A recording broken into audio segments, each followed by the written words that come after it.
This is the story of John Brown. The year is 1800. In Torrington, Connecticut, a small family of deeply religious values gives birth to a little boy. His name is John. John lived here until he was 5 years of age, when his father decided it was time to move to Ohio. His father was a very known anti-slave activist, and they moved to a very anti-slave community. Here John lived until he grew older.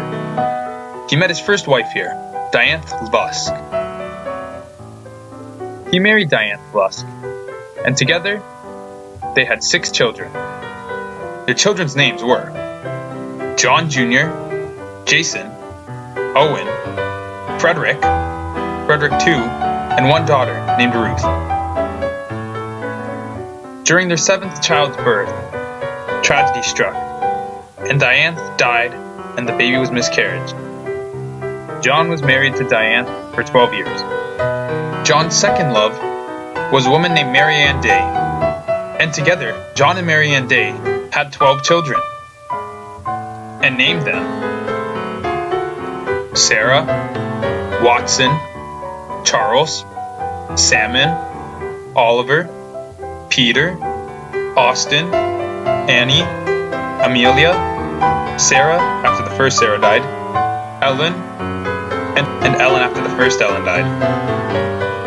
In all, John fathered 18 children and 2 miscarriages. John moved around in his life, first living in Connecticut, then moving to Ohio, then moving to Pennsylvania, then moving to Massachusetts, and then moving to New York. John never stuck to one job in his life. He was a very all-around kind of man. He worked as a farmer, a wool merchant, a tanner, and a land speculator. John never found himself very financially successful. In fact, at the age of 42, he declared bankruptcy, and he had 20 lawsuits filed against him. But John did not care for money. His true passion was fighting slavery. With whatever finances he could scrape together, he would put towards his cause, helping fund the publication of David Walker's appeal and Henry Highland's call to rebellion speech.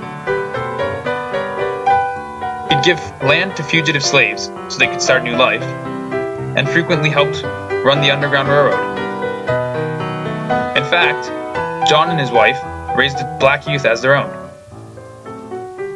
In the year 1849, John met Frederick Douglass, one of his idols. Frederick was very shocked by John's passion, and this is what he said about him. Though a white gentleman, Brown is in sympathy a black man, and as deeply interested in our cause as though his own soul had been pierced with the iron of slavery.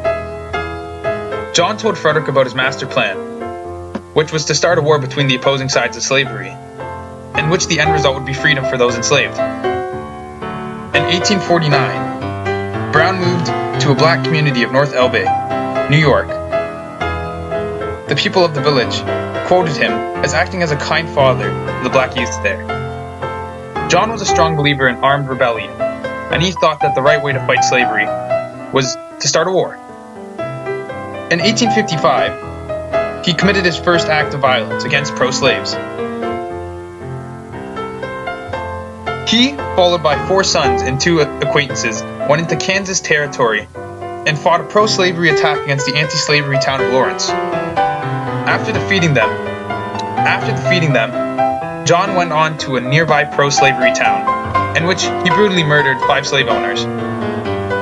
John spent the rest of the year fighting here, in this territory, and earned the title Captain Brown. He led an anti-slave guerrilla and would fight pro-slavery attacks.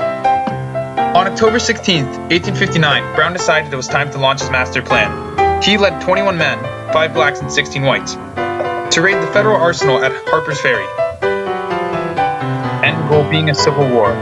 They charged the army and attempted to take it, but Brown was counting on the enslaved people to rebel, in which they did not, so his plan ultimately failed. 10 of his raiders were killed, 6 more were hanged, and only 4 escaped. John was captured. John was sent to be executed, and before dying, released his final note, his ultimatum, which read, I, John Brown, am now quite certain that the crimes of this guilty land will never be purged away but with blood. I had, as I now think, vainly flattered myself that without very much bloodshed it might be done.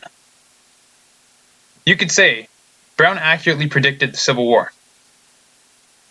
John Brown was hung December 2nd, 1859. Thus concludes the life of John Brown. This is the story of John Brown.